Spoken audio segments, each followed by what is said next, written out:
Let me say something that may be hard to hear, and that is you are not stuck on your GLP-1. You're just doing this wrong.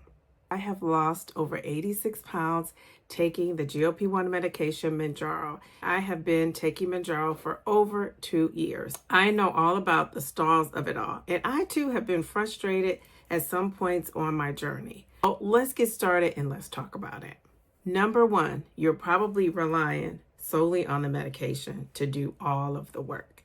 Let me just tell you, the medication is a tool. I like to use the word supplement. It's a supplement to your habits, your healthy habits that you should be practicing when you're taking this medication. So if you're treating this GLP-1 like the sole solution and not as a tool, you are making a mistake. You took the shot, but you didn't change the system. Let me just share with you, there was a point on my weight loss journey, my health journey, where I had to say to myself, am I taking the medication and expecting the weight to fall off? Or am I doing all the things that I could do to help support the weight loss of it all? And it's a hard reality check that sometimes I've had to give myself. When I look at all the things that I'm doing, I had to say to myself, I was doing some things, but not necessarily all the things to support my weight loss. So if that's something that you need to fix, this is the time to tweak it. This is the time to tweak those things so you can get that weight loss going again. A lesson that I had to learn is that GLP-1 medications do not replace discipline. It just supports it. So you have to do the work. If your habits don't change, the results won't either. That takes us to number two. Something you could be doing wrong is not eating enough. Now, this is something that I know people don't like to hear. I often hear people say, the medication is supposed to suppress your appetite. If your appetite is suppressed, you're not going to want to eat. So why do I need to eat? Well, let me tell you, you need to eat because food is nourishing your body. Food is not just something you're doing just to do it. Food has a purpose to nourish your body.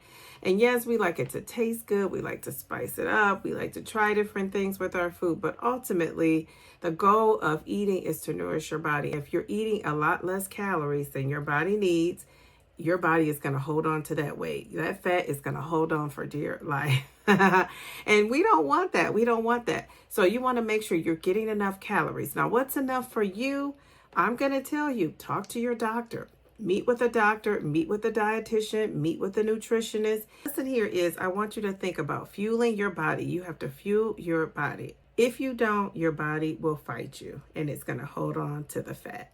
The third thing you're doing wrong, and I hear this all the time, is you are obsessing over that scale. Are you one of those people that are obsessing over the scale? You're on the scale every time you eat, every day, every hour. Personally, I weigh in once a week. That's enough for me with that scale. The scale and I have never been friends, and we're not friends now. But I will get on there once a week. I'm going to tell you, there are times when I've been tempted to get on every day. Those are the times where I think I'm doing so well, right? I just know I'm practicing those healthy habits. My week is flawless, and I'll jump on that scale midweek, and depending on what time of day it is, it disappoints me. So I'm not somebody who is always on the scale, but there are people who obsess over that scale.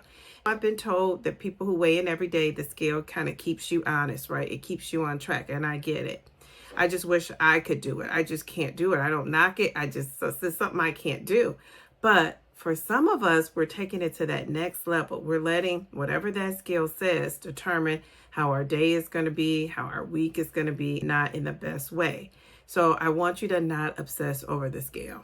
The scale is just one way to determine how you're doing for the week, for the month, for the year, for the day, right? The other things that you can look at is, first of all, take your measurements. Is anybody taking measurements? Take your measurements. That's going to make you feel good, I guarantee. Because a lot of times when we're not losing fat, we are still losing inches. And we won't know that unless we use the measuring tape and measured ourselves. So if you haven't done that yet, I don't care where you are in your journey, do that. Start taking your measurements.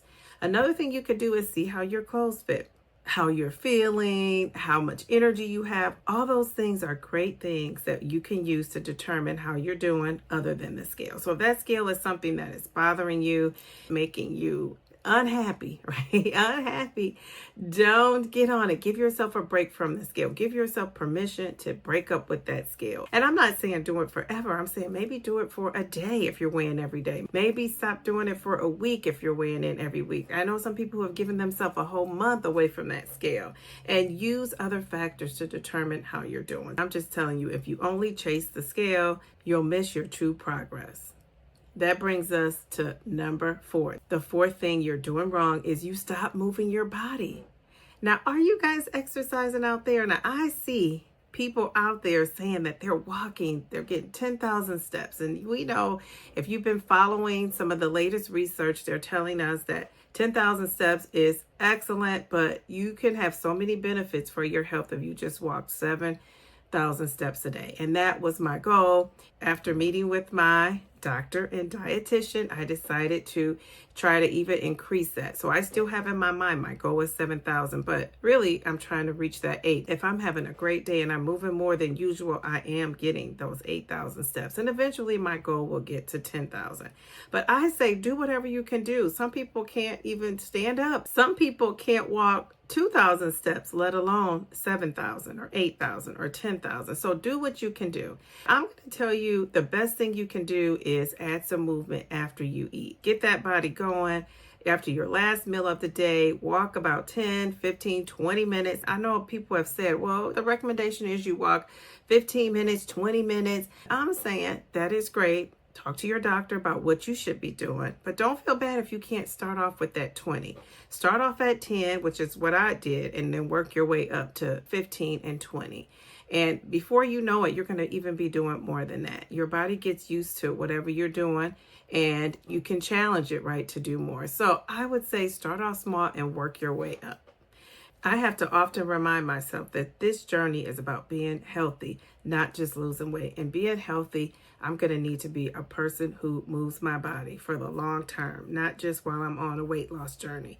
So I will say to you, you do not have to go hard. You know that saying, go hard or go home. You don't have to go hard, but you do need to move more.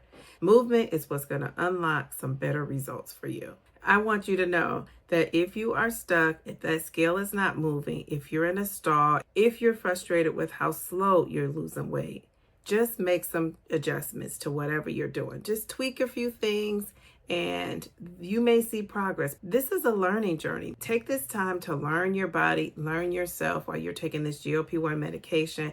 I want you to remember that this GLP-1 is not a magic tool.